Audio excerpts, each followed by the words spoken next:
Good morning, everybody. My name is Joyce Fitzpatrick. I'd like to welcome you here this morning. I have been working in this area of looking after older people for maybe 25, maybe my whole life, actually, because as a young child, I lived with my grandmother. We all went to live with my grandmother. And we looked after her right up until she was 93. And that was very interesting for us children to slow down and to have to think about somebody else other than yourselves. It was very interesting, but it was very rewarding. And I can honestly say I loved my grandmother more than life itself. I just absolutely loved her. And I think about her every day now, and she's gone a long time now, maybe 30 years. I still think of her every single day, every day. So I think grandparents and older people have so much to bring younger people. And even in the everyday, the ordinary everyday things, I think there's an awful lot of time that older people have that they can bring younger people. So I studied in university botany and biochemistry. I'm very interested in nature, as many of you will know already.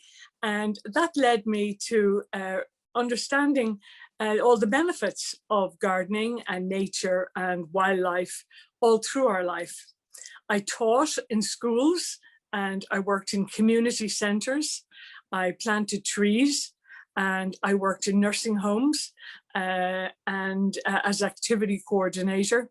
And I really found a great connection with nature and, quality of life as one moves on in life. But this little webinar today is not about gardening, although there will be others that will include gardening and other subjects. Today, it's just really about quality of life, the joy of being at home. And something that you probably don't even need to be told, that it is a wonderful thing to be at home. It's wonderful to be able to be at home. It's absolutely wonderful. I know that Home Instead have a great philosophy of care and standards, and they only employ, it says here, carers who are very caring and compassionate. Now, when you're looking after older people and people living with dementia, I think you need to be very compassionate, very, very compassionate. And sometimes even at the best of days, at the best of times, you can feel frustrated. It's very common to feel overwhelmed, to be responsible for an older person. It's very, very difficult. And I understand this because my mother lived with Alzheimer's disease for 17 years, and I was her main carer. So I understand all the different gamuts of emotion that you can go through, and I think you'll agree. There's happiness and sadness, the confusion, there's anger, there's resentment, there's elation, there's sadness, and all sorts of things, come up from day to day. But the underlying thing is that if a person who is optimistic by nature, be they the carer or the older person, that makes a great difference. And it can be really difficult sometimes. So I hope today I'm going to give you some of the skills that I learned, certainly, to deal with a very challenging task. I was asked several times to give a talk to the general public, and it was entitled, "Accompanying a Person Through a Dementia Can Be a Joy, Privilege, and Opportunity." Being at home, the idea of being at home is an interesting one. There's the being and there's home, being, not doing. And so it's perfectly legitimate if somebody wants to sit there all day long and do nothing, if that's what they choose. Because being is very important. It involves listening to the sounds around you, paying attention. It might involve reflecting on one's life, or sorting out problems, whatever it is. As a matter of fact, if there was more being in the world, we'd have a happier world, more being and less doing. We spend our life sometimes running along like headless chickens. And it's great that a time comes when we can actually sit back and lean on other people. It's a wonderful thing, wonderful, wonderful opportunity. And hopefully it will come to us all. Not everybody lives to be a ripe old age, but it's a wonderful opportunity to be able to sit back, not be worrying about everything. And in all my years working with older people, and I put in 15 years as activity coordinator for 150 people, the great thing I heard from most people was that you worry less as you get older. I was really happy to hear that. I mean, that's great news. You worry less. Really great. Because younger people, particularly nowadays, are always thinking about something, worrying about something, monkey mind. So to be with an older person and to be able to absorb that stillness is wonderful. That stillness. So I would give a thought to that every day and say, I feel grateful. Whether a person is the resident living in the house or the carer, I feel grateful, because gratitude is something that brings happiness. And if we can be just grateful to be alive, grateful to be able to work, grateful to be able to choose how we work and how we are with this person, that's fantastic, And I know that sometimes the conditions are not perfect. Very often carers are doing a job, particularly in this last year, that is unthanked. Nobody can understand how difficult your job has been in the last 12 months, except another carer.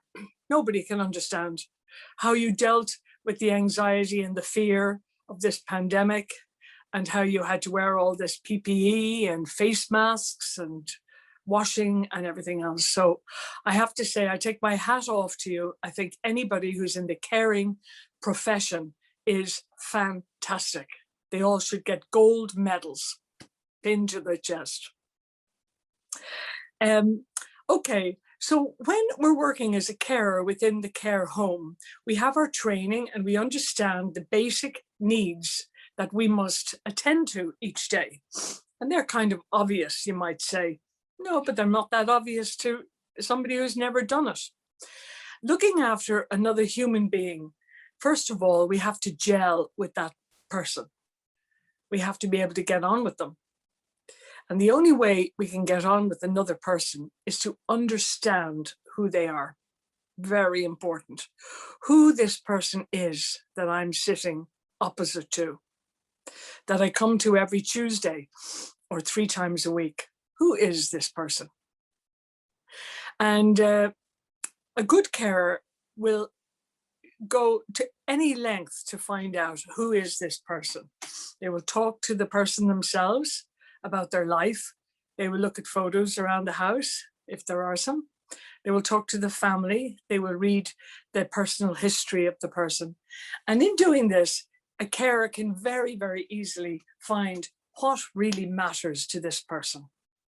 So in looking after my mother, I knew that my mother's main interest in life was business. She loved the idea of being able to be self-employed and make her own money. And she also loved dressmaking.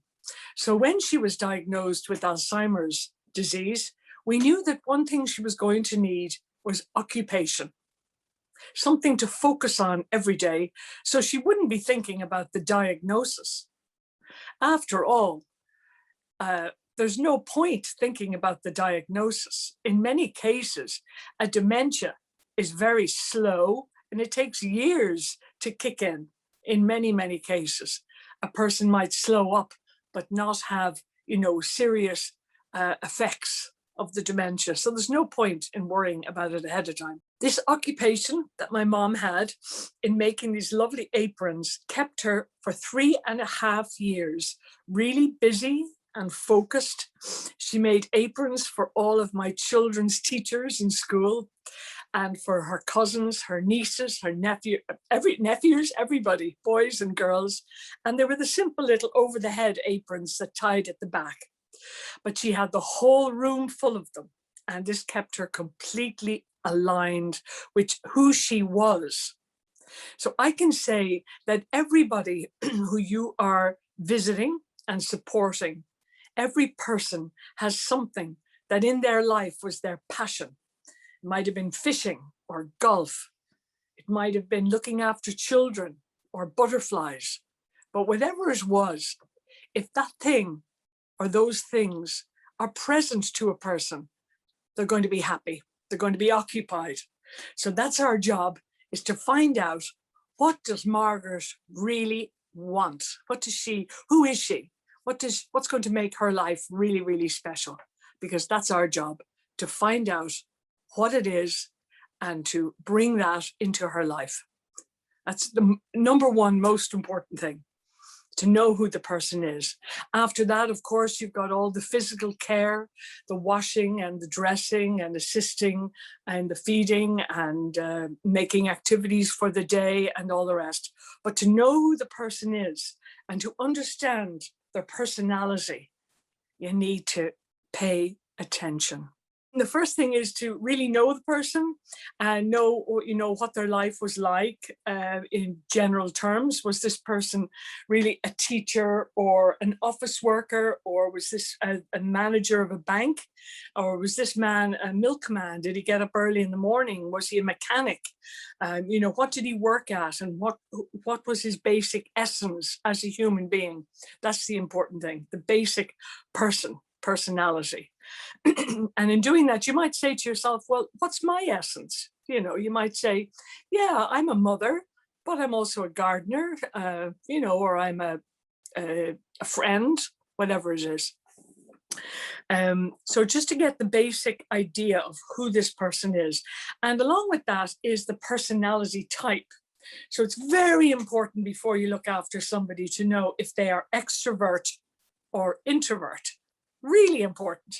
An extrovert person such as myself wakes up early in the morning, wants to talk, go to supermarkets and sale of works, and likes nothing better than the company of other people and lots of activity. My husband is an introvert, and he just wants quiet. He wants to read. He wants to reflect. And his favorite thing is to hide away with a book. If he goes to a party, he wants to not mix with people. He wants to stand in the corner and maybe talk to one person for the whole evening. So very important that we know the personality type, particularly if our resident is living with a dementia and they're fairly quiet or withdrawn. You need to know, what were they like, in their earlier life? Were they very outgoing or fairly quiet? That's most important, because if you don't know that, you don't know how to treat the person. You don't know whether to include them in everything and speak with an animated tone, or a person who's introvert would like something different. They want a different mood around the place, and that's really, really important. The environment that you set up for the person while you're there. You might not be the only carer who's coming to this house, but while you're there, the environment that you set up is something you're responsible for. So in other words, it might be as simple opening your colorful bag and taking out a rug or some serviettes for folding, or something the person loves, a packet of crisps or something, some object that they love and appreciate. You set the scene. When you go in, you arrive in, your pacing is very important. You're arriving into somebody else's house. Now that's completely different than if you're in a nursing home. Totally different. You're in a nursing home, you breeze in, hello everybody, how are you all today? You walk into somebody's house, you have to be, different. You have to walk in with great humility, really, and say, oh, hello, how are you? And take your time, and you have to ask permission. Oh, may I sit here? Is that okay with you? Oh, no, don't go to any bother. I'm fine. You have to settle in. The carer that rushes in the door to get the jobs done is not doing the job right. You can never rush in on an older person. And there's many, many videos on the YouTube you can look at to back that one up. How to approach an older person, especially somebody with dementia. It's all about eye contact. Eye contact. It's about pacing. It's about understanding what is going on for the other person. Does this person know that they're at home? Are they in a different reality? Maybe they think they're going for a doctor's appointment and they're very nervous. Maybe they're worrying about money, or maybe they feel that their mother has just died. But whatever it is, you've got to be ready to pick up the reins and get in there. And when you come into a person's home, their personal space, that is a real privilege for you and for them. It's a privilege to be in somebody's home. It's wonderful. There's so many reasons, of course, why it's wonderful. All of us love our home. The home is the one place we don't have to put on a fake face. We can just be ourselves. Our home is the place where we're surrounded by all our stuff, our good stuff and our junk and everything.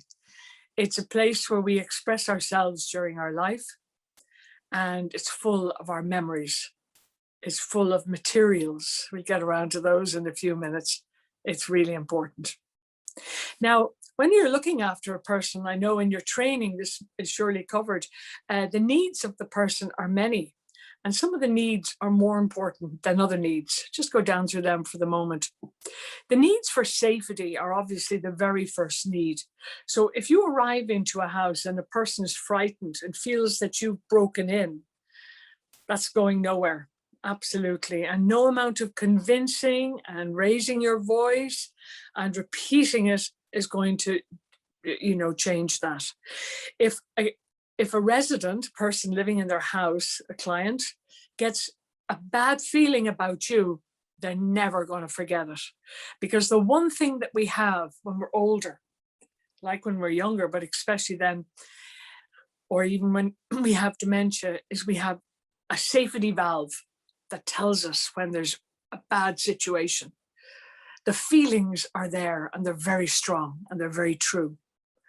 And if a person says, I don't like that person, very often it means that the person has not given them enough eye contact, has not been sincere, has made them feel frightened. Not always, I know that.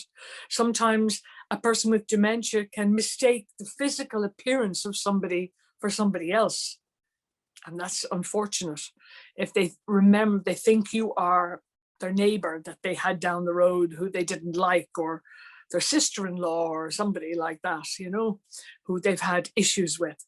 So it's very, very important that is right, that you get into the person's home in a quiet, gentle way. The ideal thing is to be introduced, of course, by the family, and to all sit down and have a general conversation about the weather or something, not to be focusing on this person with dementia and making them feel, examined or something. Not good. So once we get inside the house, we've made our acquaintances with this person. And remember, somebody with dementia might need you to reacquaint with them many times. Many times. There's no point in coming in and saying, I was with you for the last 3 months.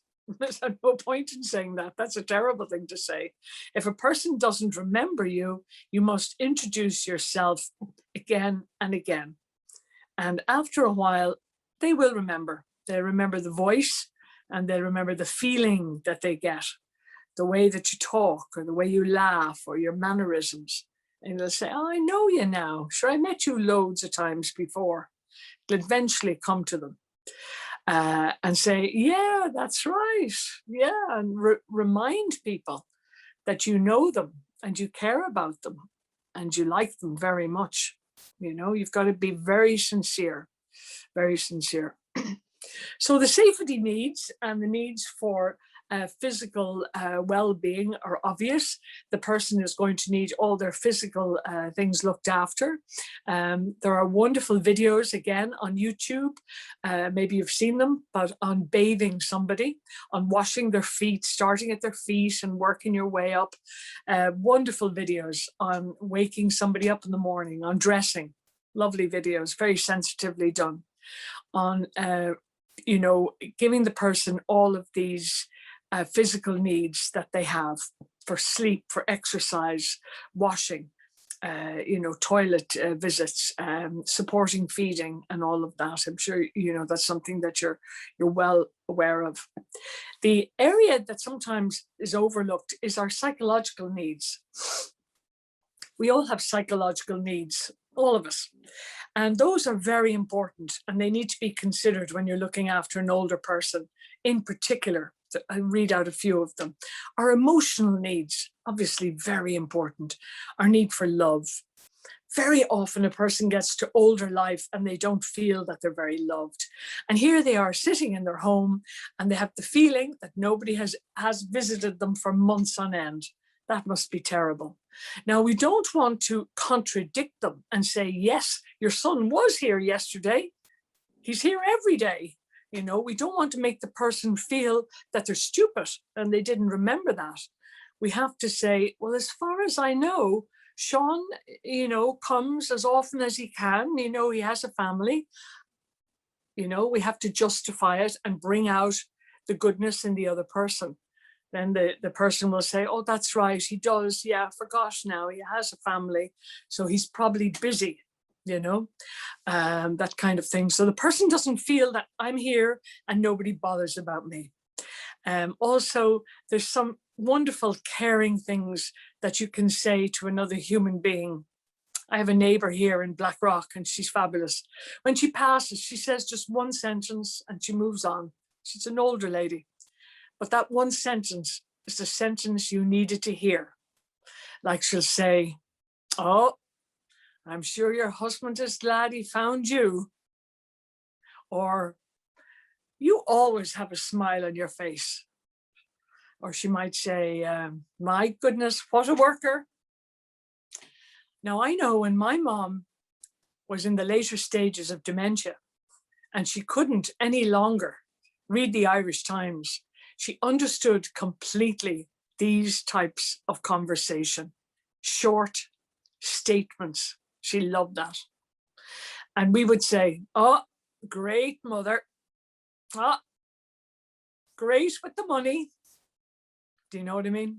We've got to lift a person up if they don't remember who they are or if they are feeling down.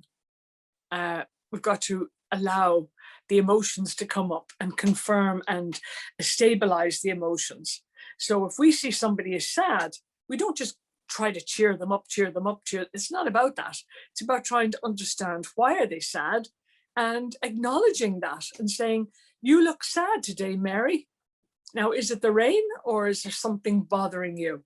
And they say, I don't know. Maybe they don't know. Or they might tell you that they've just heard that their father has passed on or something, And you then, will say, well, you were very close to your father. What was your father like? We talk about the father then. Gentleness is required at all times. The other psychological needs are for intellectual stimulation.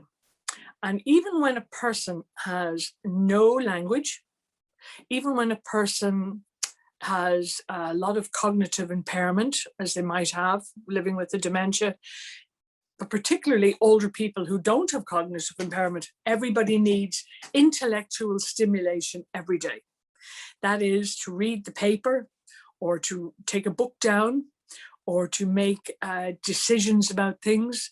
It's to do with counting and spelling and proverbs and jokes, and all of these are available on the internet. Once you say jokes, Irish jokes from 1950 or 1960, we don't want modern day jokes for obvious reasons. The intellectual needs are great. My mother used to drive with me and she'd be passing and she'd say, oh, look, Dunn's Stores. And I would say, well done, Mom. Because what she was saying was, I can read. Look at that. I can read that, So I think this is something that's overlooked very much with people with dementia. People are living in their homes and they're surrounded by books. And some of the books have very large font. And even if their sight isn't good, they're well able to read the titles of the book. So there is an activity, reading the titles or sorting out your bookshelves, looking at the printed word. That's an activity for your intellect. Poems are great. Remembering poems from childhood. Again, YouTube, poems, school children, 1950, 1960, Ireland, and you'll get them all there. Really interesting to do maths. You know, some of our older people are terrific at 5 5s are 25, and things they learned at school. How to spell Mississippi, you know, all of these things. These are intellectual activities, and they should happen every single day. They might not be the main thing, but they should come in somewhere. So you have your emotional needs, your intellectual needs, your social needs. Now, obviously, you might be very sociable or not sociable, but whatever those are, they should be met. You have your self-esteem needs, and these are very often built from your occupational needs. And that's what I want to get to now. The reason to get up in the morning is all about occupation. And there is nowhere better than in one's own home for occupation, for filling that box, for ticking that box. No better place. Occupation is very important. It's what we are when we're alive. When we're alive, we're occupied, usually doing something. Now, let's talk about a person, first of all, who doesn't have cognitive impairment. They're in their house. They feel they don't particularly want a carer because they have more than enough going on. They can look after themselves and all of that. But in fact, they are benefiting by the support. And that's why the family has introduced the support in many cases, or indeed the person themselves has decided, okay, I'll have somebody coming in. She can help me sort out all my rubbish or whatever it is. So I just wanted to look at occupation and how important it is. Number one, it's for our physical well-being. The movement of our fingers is terribly important to our well-being, really important, because by moving our fingers and our toes, our arms and our legs, we get the circulation going. And if you even do that with your shoulders, you'll feel that, the circulation going. You loosen up all the muscles and the oxygen is going around. The heart is pumping the oxygen around to every little bit. As we get older, sometimes we're not using our fingers enough. We're not using our wrists enough. And we're not using our elbows, maybe at all. Might be sitting in the chair. The neck, the head, you know, every part of our body can do with exercise, with movement. So the very first thing is that we stretch as much as we can during the day, exercise each part. We stimulate by touching our arms, by helping this person to, hug themselves, or to help by rubbing them, soft massage to the shoulders, the elbows, the back. If they want to ask, would they like that? Hand massage is wonderful. On the YouTube, there's a 7-minute hand massage do-it-yourself program. Oh my God, fantastic. When you go home in the evening, sit down and do 7 minutes of hand massage. You don't need cream, you don't need anything, oil, you just massage your hands and feel grateful for your hands and how wonderful they are. You know, that's wonderful. So another occupational thing that a person can do, they're sitting, they're stretching, maybe listening to music, they can move, they can bounce, they can dance, they can have a rhythm going. That's really, really good. Playing music is very good for our mental well-being. Obviously, you can play games of all sorts. The balloon is a fantastic game. If you haven't done it, you should definitely try it, particularly maybe a red balloon. The balloon is filled with air, or even half helium and half air, which makes it move very slowly. And it is used as an exercise device, if you like. It's fantastic because you throw it towards an older person. They have plenty of time to grab it and to pass it back to you. And it might seem silly at first, but if you explain what it is, it's an exercise for the shoulders, the elbows, the wrist, and the fingers. It's a wonderful exercise, and it can be done for maybe 10 or 15 minutes sitting in a sitting position. It's probably better than standing, because with standing, there's always the possibility of stepping back and hurting oneself. So sitting, the balloon is brilliant. Quizzes are brilliant, as you know, quizzes. And there are very many quiz questions that don't need the right answer, that every answer is right. It was called Family Fortunes. And I've used it for many, many years. So, okay. What activities can you do in your bare feet? All right. What looks better when it's polished? So whatever answer you get, the answers are right. And it's very important for an older person, particularly if they're worried about their memory, to be right and to say, oh, I'm able to do that. It confirms them. So apart from exercise of any part, and you can exercise, of course, with things that are familiar things. There's a black treacle, which is a familiar object in many homes, and it's heavy. So, you know, you could lift that up and down, and we could have jokes about that. You know, I'm going to make the brown bread, the brown bread, the brown bread, or whatever it is. Listening to music is, of course, you know, we cover it in other weeks as well. Music is one of the greatest ways to get inside and help a person relax, to occupy their memory and their every part of them. It's fantastic. We'll come back to it again. Sorting out a drawer is a great one, or a shoebox, sorting out things and dividing things up.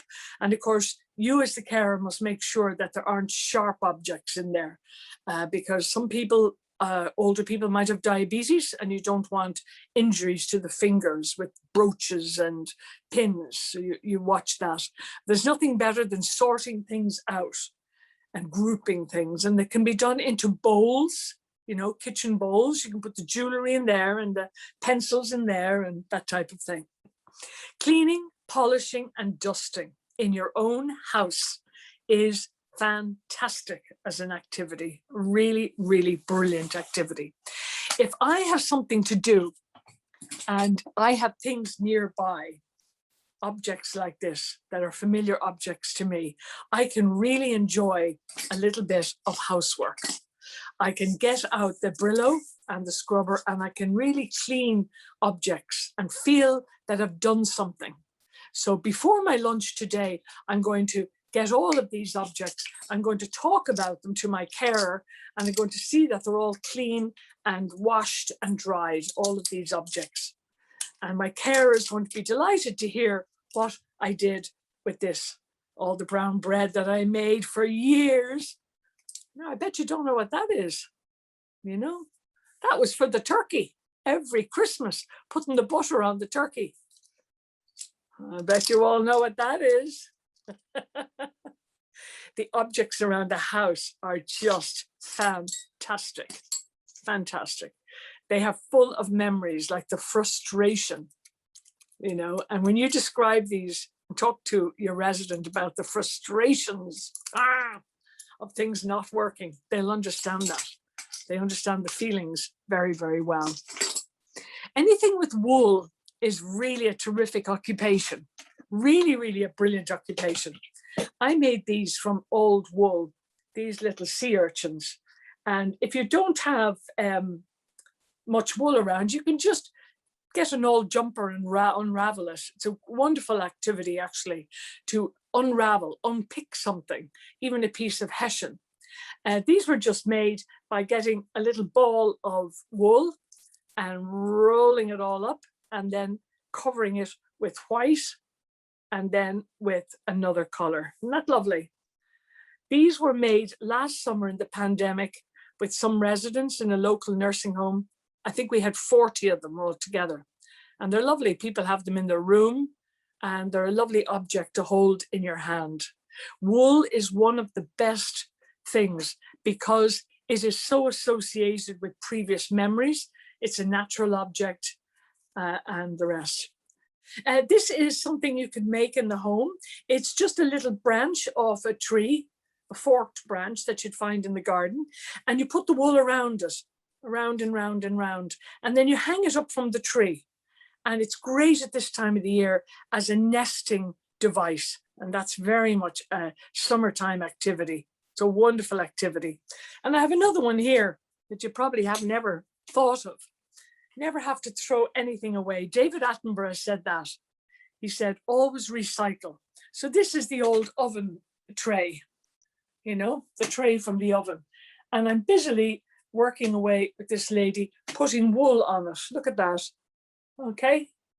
But not just wool. This is an indoor activity, where as an outdoor activity, I have two downstairs and we're wrapping leaves in the garden through them. We look at that when we do the garden workshop. Knitting and sewing is obviously terrific, but sewing is a little dangerous with the needle, obviously. These are knitted hats. Sometimes they form they're great excuse for conversation. I was given a present of this last week, and the woman said it can be a tea cozy or a hat. Yeah. Okay.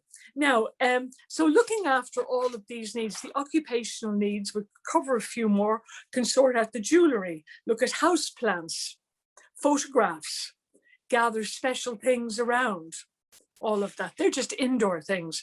But one more indoor thing is to set up, if the person would like it, the owner of the house, to set up maybe a certain area as a kind of a special place in the house. And this might be a place, an altar for their religious things. It might be a place where you have religious things set up, a little spiritual space. And that could be lovely. And you could sit there and read a book on stillness, or say the rosary if the person would like it. Or you could make that little lamp out of shells. I wonder, can you see that? Obviously, little objects of comfort like this little dog or flowers. They're wonderful, wonderful to have in the home. And again, they could all be in one area. Little paintings or little birds, posies, any little thing. These are actual flowers made from wool, from an old blanket that shrunk, and those kinds of things, you know. These are flowers out of the garden. And that's another thing, a woolen thing made there. Pictures, paintings, and this. Isn't that lovely? I got that from a shop in Sandymount, but I've made it over many, many times. It's using crepe paper. I know that a lot of the carers are very good, I found, at making paper flowers. Here in Ireland, we wouldn't be that great at it, but some of the carers. So there's so many things you can have that you can do indoors, art activities, and so on. The thing about being at home is, and we have to address this, is sometimes it's not all bliss.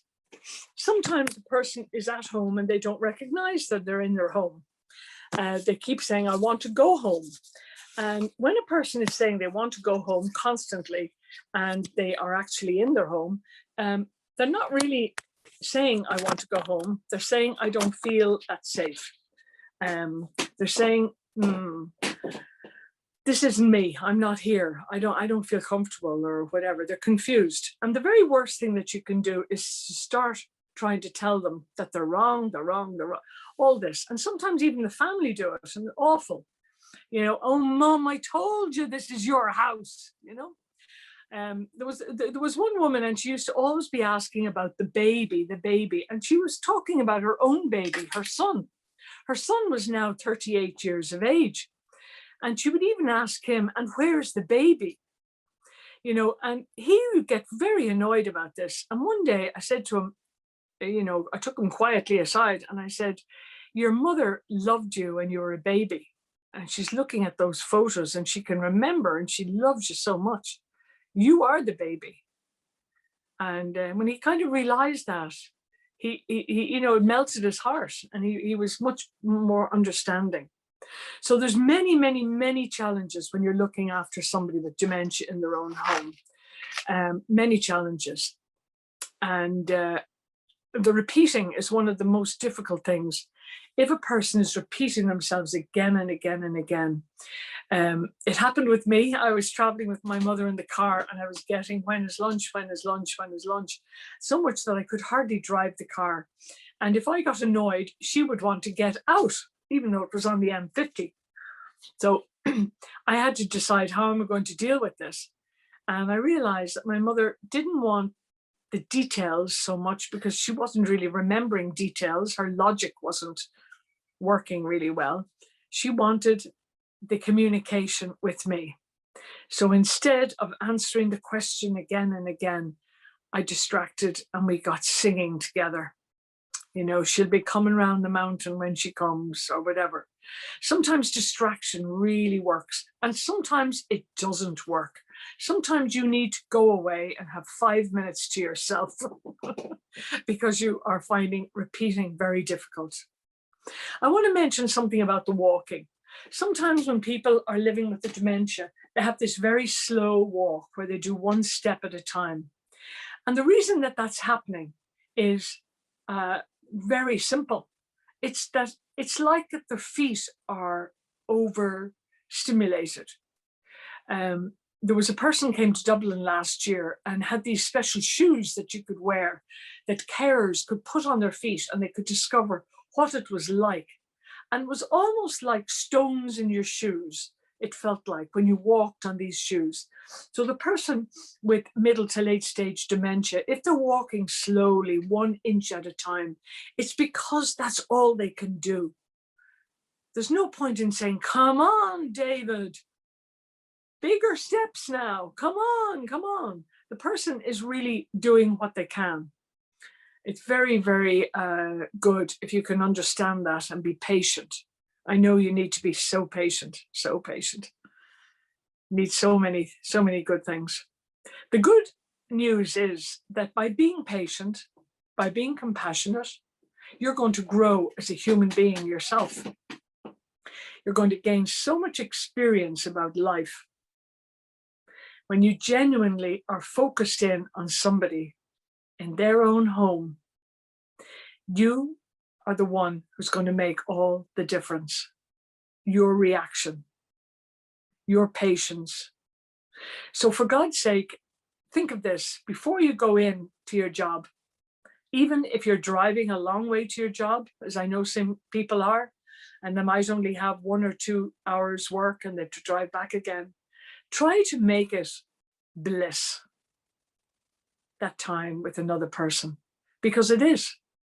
And when a person dies and they're gone forever from our lives. So it seems, and we really miss them. I learned so much from older people in my life. It has made me a much better person. I learned so much. But the main thing I learned, the happiest thing I ever learned, was that older people can encourage younger people. And my grandmother did it with me. And as I get older, and I'm 64 now, I want to encourage the younger people and bring them on and be grateful, because it's a wonderful, wonderful thing. Older people have so much to give if we have the time to listen. Okay, a few more activities here, passive activities, and this is there's always questions about late stage dementia. I'm going in, I'm visiting a person in their home and they're doing nothing. They're just sitting there and I feel it's a waste of time. Well, it's not. The senses are all working when one is in late stage dementia. So the smell of a piece of orange like that, or it to be put on one's lip, even a small little bit of orange, can give such comfort to another human being. Or if you're sitting in the garden using your fan to gently be there with the other person. An older person needs a lot of gentle handling. They need someone to understand them, to give them things. A little bunch of flowers, a little posy of flowers, something to hold.